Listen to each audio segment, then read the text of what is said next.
Jenny O'Brien, welcome to The Mentor. Oh, thanks for having me, Mark. Very excited. It's pretty bloody cold here. It's cold, but it's a clear morning. Yeah. Crisp as anything. I can hear the birds. Hopefully, I guess, can hear the birds all around us.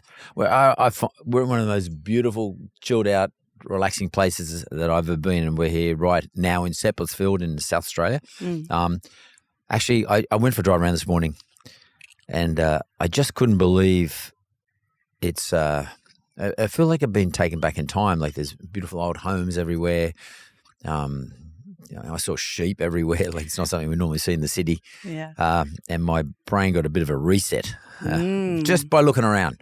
It's silly, but pretty simple. But yeah, I feel quite relaxed and chilled out. I don't feel like I need to do my box breathing. It's been done for me just by listening to birds. I've been hanging out here, kookaburras. I haven't heard many kookaburras yet because my favourite bird in the world, like particularly as Australian bird, is a kookaburra. I love kookaburras. I love the fact they get up before everybody else, and they start making a lot of noise early, basically to scare off everybody else so they can go and get whatever it is they're after. I love kookaburras. I'm so happy I'm in South Australia at the moment. It's pretty cool. Now, your business is Beyond Wellness. We're going to talk about that in a moment. That's a big topic these days, especially, particularly for me. And so you're the founder of Beyond Wellness. It's a wellness retreat concierge service right here in the Barossa Valley. It certainly is. It's a pretty cool job. I great love business. my job. I love my job. I think I have one of the best jobs in the world, Mark. Yeah. And I haven't always been in this space. Like we've been operating since 2018. Just before COVID. Yes. Wow. And with that came its challenges. So, I bet. of course, like the big vision was to establish a retreat centre here in the Barossa. I'd never had any real business experience. Like I've worked in, government and not-for-profit. Can we go there? Can we talk? Tell me where you did work. I did. Yes, of course. So I started off in local government here in Adelaide, and then moved across to Melbourne and worked for the City of Yarra. So that's like where the MCG is. And so within that role was a lot of like community-based work, and it was a very diverse community too over in Melbourne, but I loved it. When you say worked in government, local government, that's local councils, I guess.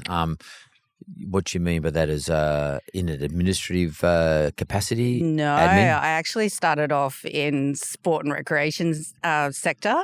And then moved into major events, partnerships, so working closely with the community to really help better their lives. And that's sort of what got me into a lot of partnership work, which I just loved doing. Partnership means what, though, in terms of what you were doing? Yeah, so partnerships is about partnering the community, understanding what is needed in community, and then working with not-for-profit organisations, local community groups, and then coming together to try and figure out how is it that they can make where they live better. So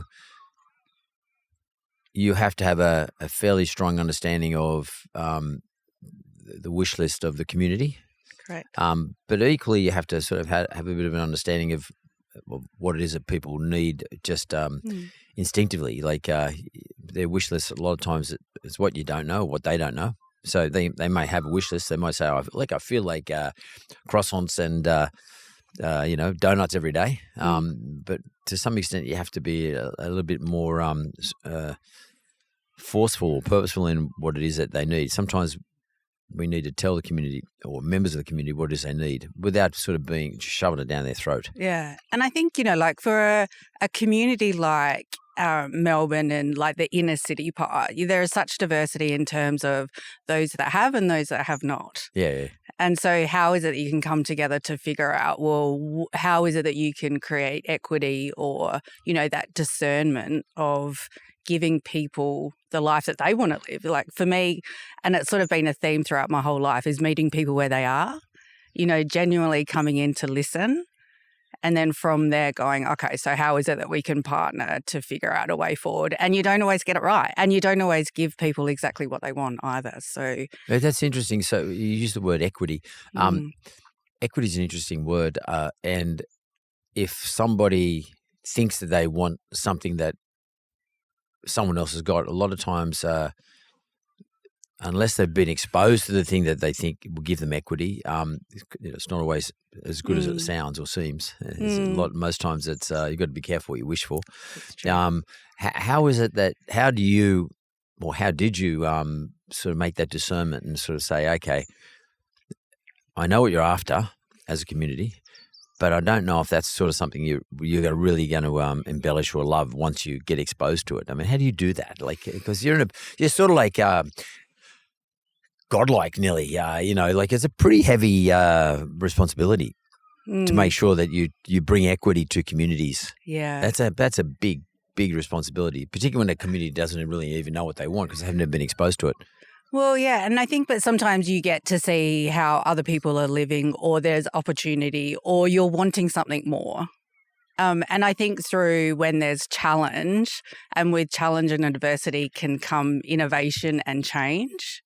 And so for me, how I've always worked is making sure that you come like listening, like really listening and being curious. And then from there, it's like, okay, well, trying to get at the heart of what people want, and then figuring out what the path forward is. And then who is it that can come around to the table.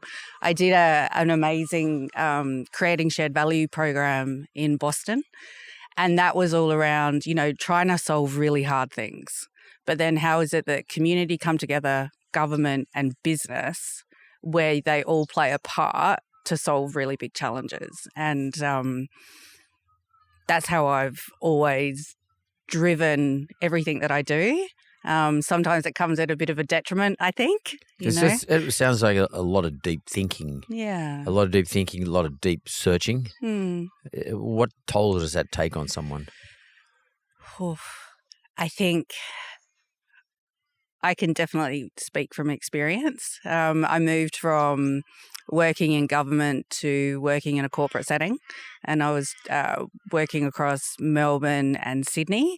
I've been brought up to work really hard, be independent, listen to people, and my work ethic is really strong. And with that, I think and I've experienced like a couple of times of big periods of burnout because I want to do a good job. Sometimes I work too independently and keep striving forward. And for me, when I'm at that period of burnout, it's probably I've gone well over the point of where I should have done something previously. And that has led me to sometimes, withdrawing, not always going to the right vices perhaps, and then just keep going. And, that sort of stress and burnout is real. How do you know, and we hear a lot about it, I often wonder whether a lot of people talk about it, actually experience it because it's nearly trending. But how do you know, because it's different for everybody, but how do you know, how does Jenny know when she's either approaching burnout or as you don't know when you're approaching burnout, but it's when you're in burnout because it's already too late. Yeah. How do you know? What are your signs? What are you looking for? And what does it mean, burnout? Like you're completely stuffed. You can't get out of bed. You're catatonic, or what are we talking about here? I think is it physical or both? I think it's changed over time. During my first period of burnout, when I was working in a corporate setting, now looking back, I understand what those signs are. Like I withdraw and don't see friends. But not purposely. You just not purposely, but looking back, that's how it felt. These are the markers. Not sleeping. First marker is withdrawal. Yeah, withdrawal. The second is around like my sleep was impacted. Yeah, not sleeping well. Yeah, not sleeping well. What at does all. not sleeping well mean? Like less than just like a couple of hours a night, or you're waking up a lot? For me, like that sleep is more around broken sleep, hard to get to sleep. Can't get to sleep, waking up a lot? Yeah, waking up a lot and ruminating. Right, like when you're awake? Yeah, so I wake up in the middle of the night and then start thinking about things and then not being able to go back to sleep. But I think too, it's like those thoughts where if you're feeling tired, you're not looking after yourself very well. I think thoughts can start to spiral. And perhaps what I'm telling myself and that voice in my head isn't actually true. For example, are you saying, oh, you'll be right, or are you saying someone's to blame, or what is it? Like a little bit like doom and gloom. I'm never going to get out of this. How am I going to, like, life is not good. Those it's types of things. And are you abusing yourself with like booze or something like that? Like, I wouldn't say abusing, but because I worked really, really long hours, I would associate getting home and having a glass or two of wine. Like you most nights. It. Yeah, I do. Yeah. But it's almost like that was that cutoff point, when you come home and trying to stop and not doing more work or, like whatever it is, I associated that sort of switching off with having a glass of wine. Like putting a full stop in your day. Yeah, absolutely. Like, how do I put a full stop in my day? Oh, I'm going to have a glass of wine. That's it. That's the cutoff. Yeah. Nothing past that point. No. Because you probably can't do much past a couple of glasses of wine. You enjoy it. Yeah. But then, of course, it affects you next morning. And then, I've always been an exerciser. Like, life over the last few years has definitely changed for me just because of circumstances. But I'd still get up, still thrash my body. Like, I'm very much a type A personality. So for me, it was like the CrossFit, going for runs and things like that. So what I do know is that adrenaline, like that high stress, cortisol levels would have been really high. And so you're waking up in the morning, you're not feeling that great. It's not like I was hungover, but you're not on your game. Yeah. Not on your game. Yeah. But I'd still go and do that really high threshold. So my heart rate's up. So for me now, understanding, because at that time I didn't know what was going on for my body, but I have put things in place that I now understand what I was doing to myself, but I didn't know back then. So like because two parts of what you just said, I'd just like to explore a bit more. Yeah. So the first part is, let's call it the markers or the indicators of it's about to happen. I'm physically So I'm physically entering into that mode where I'm exhausted. I'm not sleeping properly. These are the things you would be. These days, you'll be looking out for, and a lot of people don't even recognize these things. It just happens. Not sleeping properly, overthinking things. Let's call it ruminating, but like just sort of, dialing down on something that's not good. Removing yourself from your community. In other words, less contact with people, friends, family, etc. To some extent, it's a little self-destructive. To some extent. Then for some people, from what you say, because I know these sort of people, some people, what you tend to do then is you then go even harder the next day. So you're in constant sympathetic drive. You're constantly in that sort of fight or flight drive, and you're not balancing it up with your parasympathetic system. In other words, you're not going into rest and digest mode. You're continually on it. And you're continually on. Even when you're asleep, you're probably not, your heart rate's probably sitting up in the 60s, probably not even getting down to where it should be, notwithstanding that you might be fit. Your heart rate variability is probably not very good. It's probably hanging around in the 20s or 30s when it should be up somewhere higher. Probably your respiratory rate, you're probably breathing a lot short breaths while you're asleep. Shallow. And you're not looking for the real signs of where you should be landing. You should be landing in a different place. And of course, you get out and these days you can get out on all sorts of apps and find out what I should do in this situation. Once you recognize that this is the situation, they'll tell you to do, Mark, breathe, meditate, do yoga, and then you think, stuff that's not me. But what they're really sort of saying to you do is like, just sit down in this environment, for example, and just breathe out. Yeah. Just have a look around. Yeah. Just take stock of yourself for a second. What was the moment you found that? Do you remember when you thought, oh, my God, I've got to do something different? Oh, I do. So I read the book, My Miracle Morning by Hal Elrod.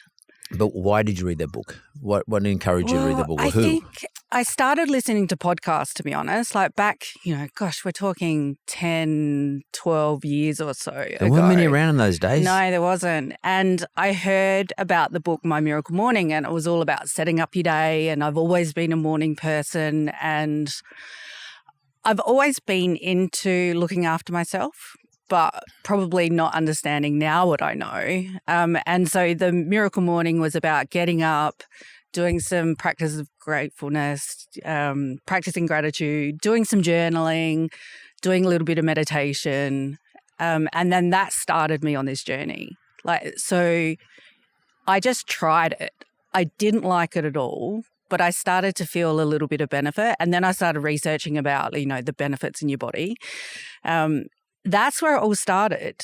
And then I went through once I started, it was that introspection, really starting to slow down. When you're journaling things come out that you're like, oh. I didn't think about that. Didn't know that. Good and bad. Yeah, absolutely. And then also those moments of, that meditation, the mindfulness.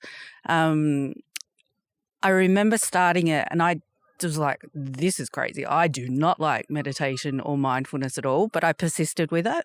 And I started to notice little sort of spaces in my day. And when I was working in the corporate sector, I just needed a break. I wasn't taking holidays. And so I looked for a retreat. Never been on a retreat before. Went over to Bali, as you do.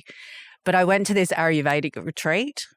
And all I wanted to do was to sit around, get some massages, and just to slow down. And what I found there was just completely different. It was, I went there for a holiday just to relax, and really walking away, not that I knew it then, but that was the seed of where I am today. So what did you learn there? What in hindsight, what do you think you found? I found, because it's based on the Ayurvedic tradition, so the Indian tradition. You might explain that. Yeah, so it's an ancient Indian sort of philosophy, and so it's grounded in yoga and meditation, vegetarian food, but these incredible treatments, like these massage treatments and oil treatments, and just things that would just really ground you. You talk about we're here, and that sort of that connection back to self. And I met the owner there, and he was one of those people where he could just look into your eyes and look into your soul, and started to have these really amazing conversations, and started asking me questions, and sort of these deep inner workings. He was just like one of those people that you just look into your eyes. And that really started to unlock something for me. And it's started to change my life completely. And then what it did was reinforce the habits that I was doing before I left Sydney for the holiday, and then came back. And then that led me onto a totally different path. So, you're running a wellness business now, but in terms of retreats and concierge, etc. But that decision then to ditch your corporate world, and set up a business, that's not something easy to do. It's not an easy thing to do. That's pretty hectic. Yeah, I mean, the corporate world's pretty full on, but the small business world is even more full on in terms of commitment, time, effort, money. Yeah. Stress, every other bloody thing, as we all know. How did you approach it? Well, it's interesting. So I was working for a corporate company for many years, and I'd been trying to get a redundancy. Yeah. And finally got one, which was awesome. That always helps. Yeah. And so I decided that I wanted to take a 6-month sabbatical, really take a break. And so I rented out my apartment in Melbourne. I went and did a little bit of study in Boston. It's intentional to do some travel. And the other side of it is I wanted to go do some pro bono work somewhere in the world. But I am a planner too. a fault at times, but I wanted to do things differently. So I didn't, beside the study, I decided that I would take things as they come. Anyway, so I met some amazing people in Boston, and then it sort of led me to Vietnam. And I was working for a leading not-for-profit there, and I wanted to do 3 months pro bono work there. It was the not-for-profit had about 250 not-for-profits underneath them. So communist country, so I saw a lot of diversity in the country. And I was working with businesses as well. So it was like, how is it that business can contribute to the community, and how is it that community can work with business? And it was never done before.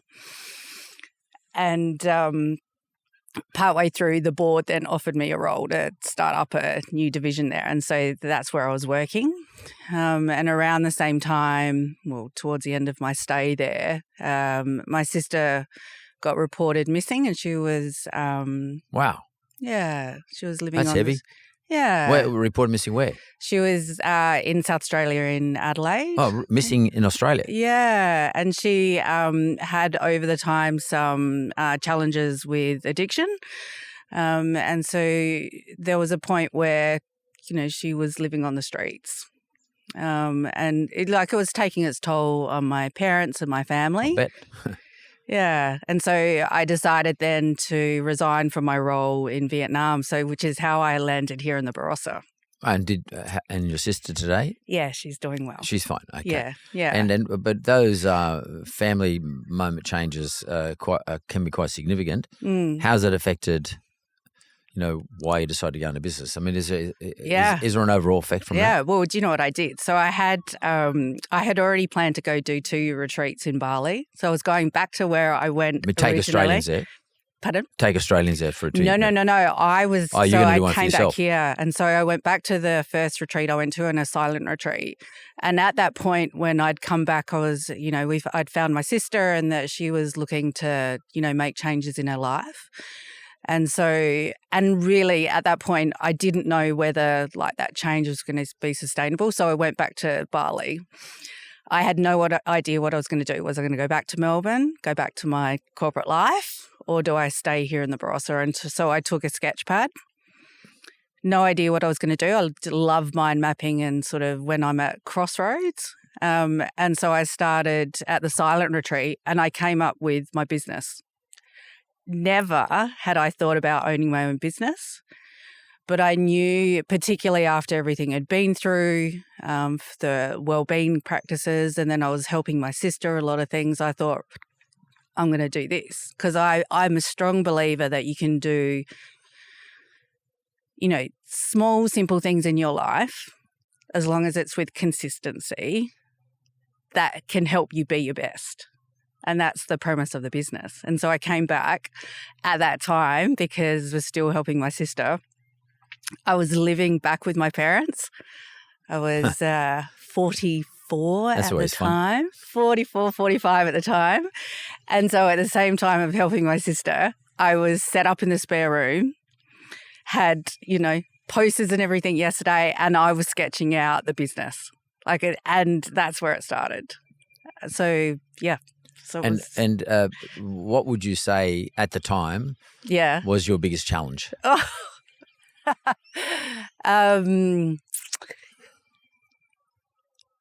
My biggest challenge was that because I wanted to build a retreat centre in the Barossa. That was my vision. Like an actual retreat? Like an actual bricks and mortar, beautiful place, because there was nothing really in South Australia.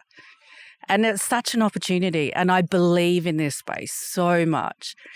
And, I think, so collaboration and partnership is the heart of everything that I do. Oh, that's where your experience is too. Yeah, it is, very much. And I believe that... Draw together all the assets. Yes. Into one place. Yeah. But I didn't know how to establish a business, let alone a multi-million-dollar business.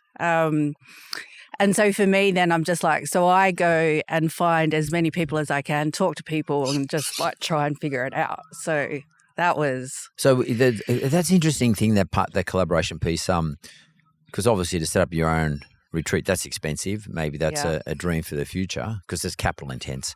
It requires lots of money. And probably not the best spent way to set something up, set up a business. But the collaboration piece or bringing the assets together. So what would the assets be, for example, that you need to bring together to run retreats the way you do? So what are we talking about? What type of assets are we talking about? So now how the business is evolved is I go then partner with like places like here, we're at Cabin in Seppeltsfield. Beautiful place, set in nature. And so what I do is partner with the accommodation providers. So you get that's one asset? One asset is that. So another asset might be, for example, food? Food, yes. Another asset is the deliverers of, like, I'm not a yoga teacher or anything like that. So I bring in like these amazing contractors that can help facilitate. And then it is around. But how do you talk them into it? Like, why would we're at the Cabin at the moment? Why would what's your selling? Like when you talk to them, what do you say? I can make you more money. I mean, I don't know. Well, what's the sell? I mean, and but it sounds like this is the sort of stuff you did when you were in council. Sounds like this is the sort of stuff you did when you were in corporate. Because I'm trustworthy. I work hard. I come in and I try and get to know. So I don't just partner with anyone. Like I work really hard at relationships. And so for me, sometimes that takes a little bit of time, but I think there is value in that because I have been burnt over the time with partnerships. And so it is around aligning brands and ethos. It is around like delivering on a promise. So get to know them and then get to know them. you. Yeah, get to know them. Understanding what is in it for all of us. You know, for me about collaboration is that when you come together, I think the pie is bigger. And that as long as you understand where people are coming from and what's important to them and what's in it for them, and then you come up with something that can work for everyone. So do you sustainability? It's got to have a future in terms of sustainability. You're not talking about environmentally as much as talking about business model as such. Yeah, a sustainable business model. Yep. That is, you can continue to bring to you more guests. Yes. Who might stay at your assets. It's not going to be a one-off. It's going to be whatever, over and over and over again. So can convince them, and obviously you've got to be convinced yourself that this is a sustainable business model for them to invest their assets into. Yeah. Correct. So that's not just physical assets like this one here, but that's also services, suppliers. Let's just talk about your suppliers. How do you? What's the ethic that you're tending to look for relative to your suppliers? So let's talk about yoga or meditation or well, then first off, give me all the names, all the things you do supply to your customers, your guests. Oh, so we do everything from yoga, Pilates to meditation. We take people on guided walk through conservation parks. We do like corporate wellbeing is a big part of what we do as well. So we'll go into corporates and help them design a wellbeing strategy or come in and do mindfulness or like the team building and coaching side of things. So really when I think about it, it's like what are all the parts of your overall health and wellbeing, or how are the opportunities that you can give people to disconnect? And then we create amazing services with that. So we partner with like Forestry SA. So we have license agreements that allow us to take us into different parts of forest. And can I just stop on that? What the objective of that, though, for example, to go into the South Australian forests, which I'm sure pretty cool. The objective of that or also the explanation that you give to your corporate retreat partners is that it's an experience with nature, or it's about reconnecting with nature, or what, or is it curiosity as to what nature can show me? Yeah, I think it's all of that, Mark. It's about like awe and wonder. And as you say, you know, when you've just said as you're driving here this morning, you're out of the hustle and bustle of the city. You're taken away from what you would typically do in your morning, and you're looking around and you're hearing the birds and you're like connecting with nature, and it just gives you a different perspective. And it's all of those things that we do in the forest. But it's like, you know, moving your body. Yeah, movement. Like it's deep breath. It's like looking around. But I think when you take people out of their natural setting or normal setting And particularly from a corporate perspective, I think you think better.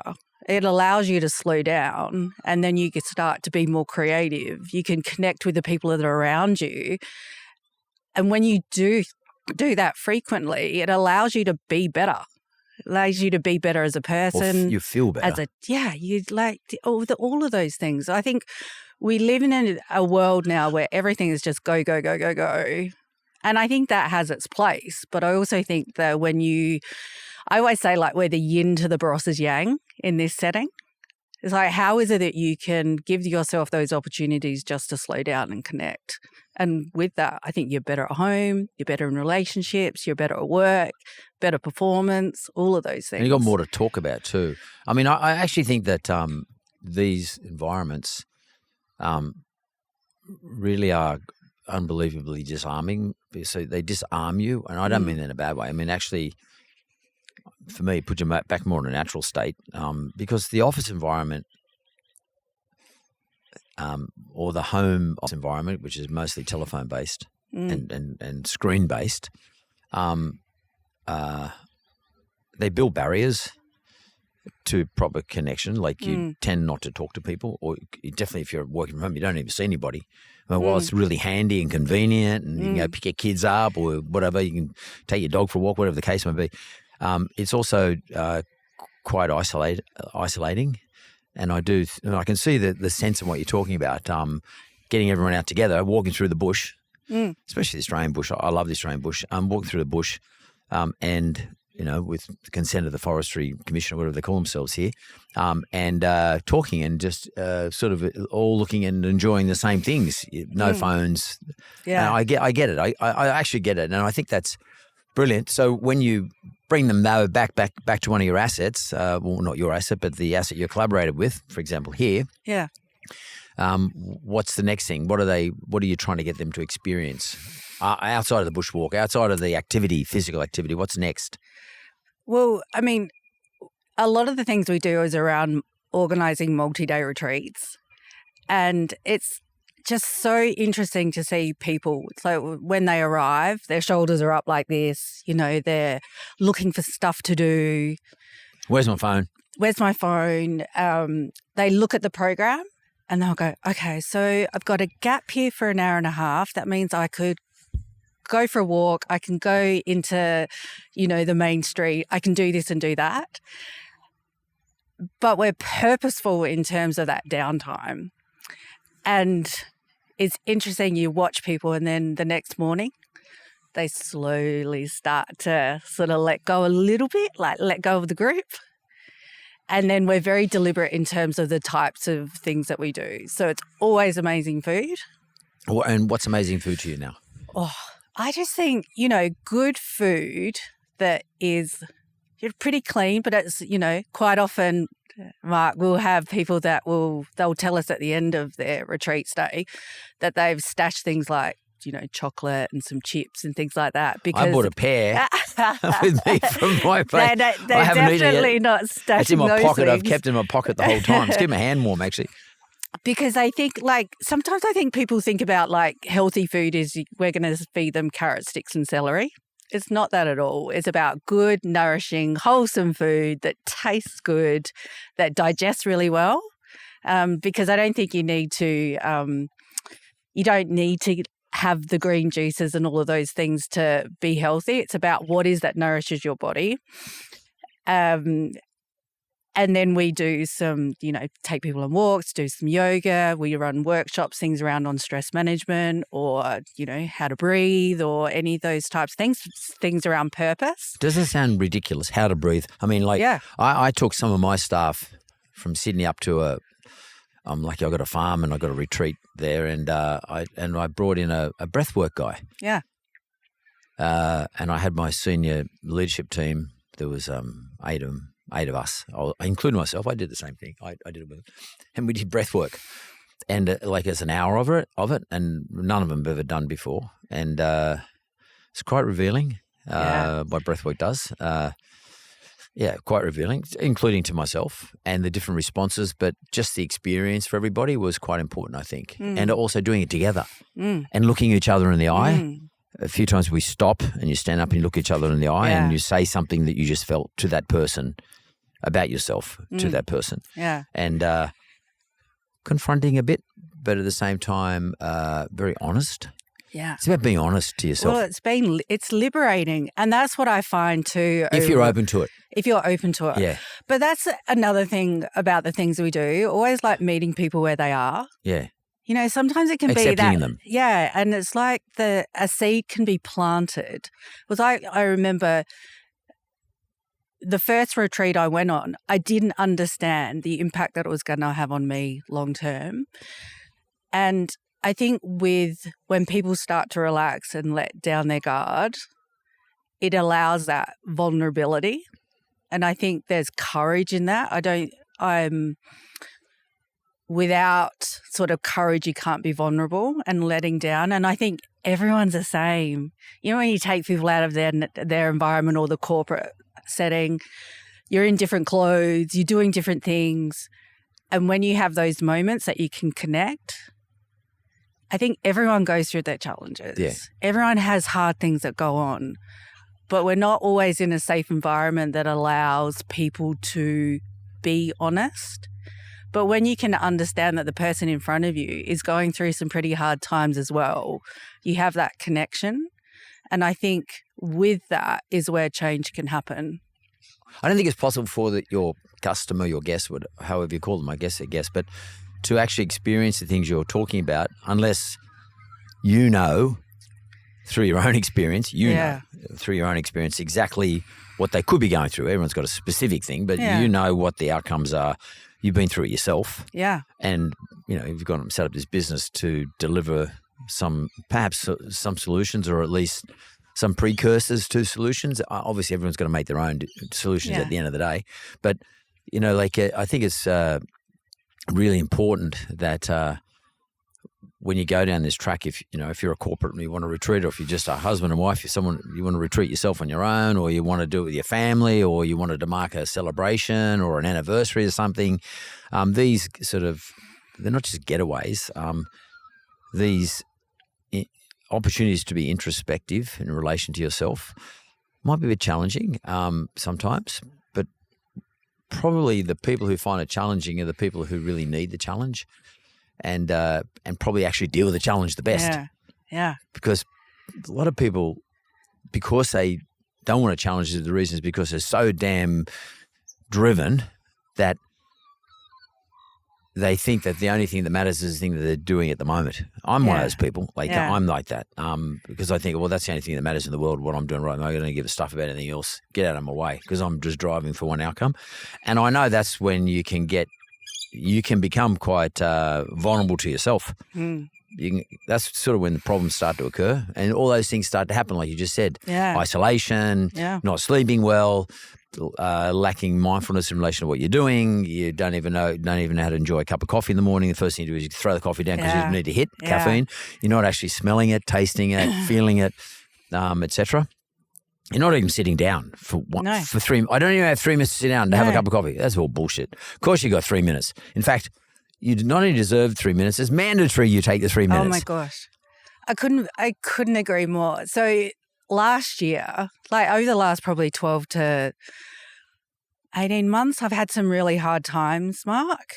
And all of my practices, most of them went out the window because of that exact thing, like always something to do, looking after a little one, trying to develop the business, challenges with family, like all of those things. And all of the practices that helped me stay well, I stopped.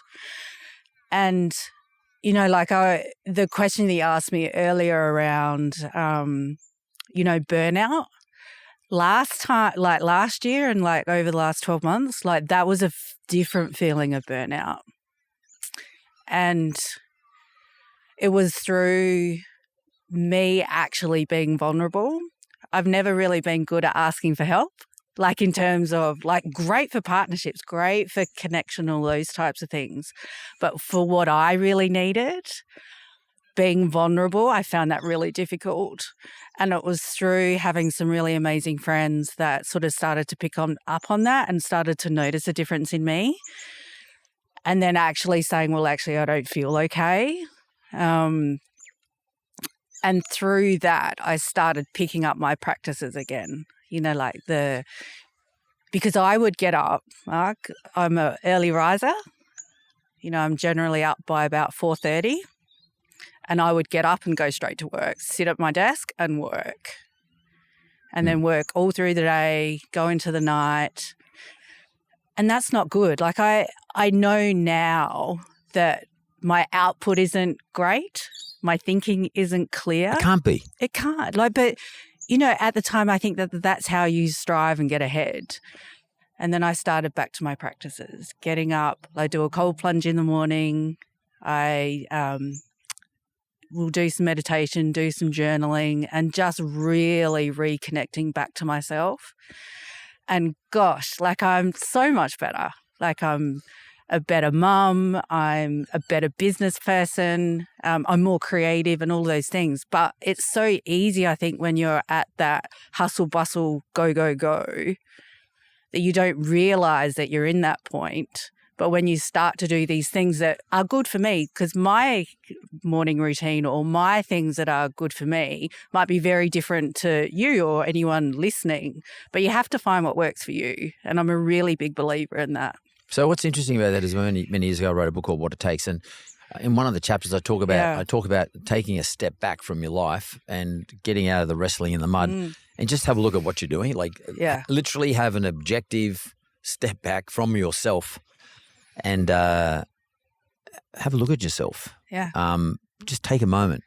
And I think, I was lucky enough to be able to do it myself, but I think sort of wellness retreats or going into environments like this with what I call a professional person, someone like yourself who's running it, with all the assets we talked about before, how you put them all together. That's another way of actually taking a step back. If nothing else, it helps you just reflect quickly, even if it's just for a moment, and it might just plant that seed. Hang on, mate. So now about time you start to just think about yourself a little bit, be a little bit selfish. That sounds terrible, but because I think some people's generosity can kill them in the end. Yeah. Too much. Yeah. Giving. Yeah. We got to take a little bit. That's why they say when you're on the aeroplane, if it's going to crash and the oxygen comes down, give yourself the oxygen first. It doesn't mean be selfish.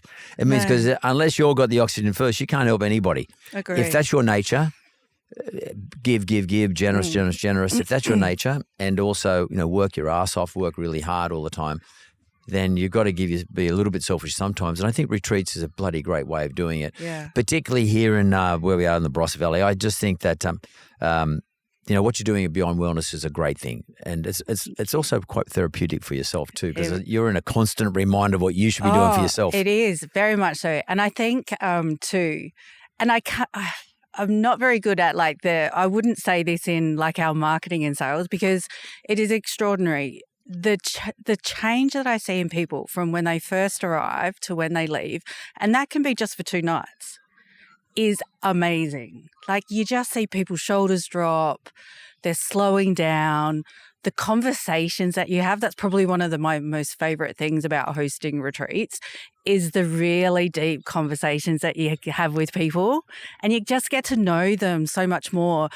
But then it's the unpacking of things. It's the being present. It's being where you are right now, but also that opportunity, because quite often I think people aren't really happy with what's going on in their life. Yeah. For many different reasons. And avoid it. And so with that sort of facing of actually what's going on, and then going, okay, well, what could be the small steps you can start to take in order to change the way you're living your life? And for me, it's around purpose and connection and impact. And quite often the conversations that we have is if we were sitting here in 12 months' time, would you want to be saying the same thing? 5 years' time, let alone 10 years' time? And quite often the answer is no. So then how is it you give yourself enough space and time to think about, well, what would I be doing differently? Well, the wake-up call is something that we all need to have every now and then. Jenny O'Brien, founder of Beyond Wellness, which is written on your shirt there, Beyond Wellness. I think it's been a great conversation. And by the way, a pretty special moment for me sitting here in the Barossa Valley, just absolutely beautiful. Weather's awesome. And thanks for giving me that timely reminder too. Oh, thank you. It's a pleasure.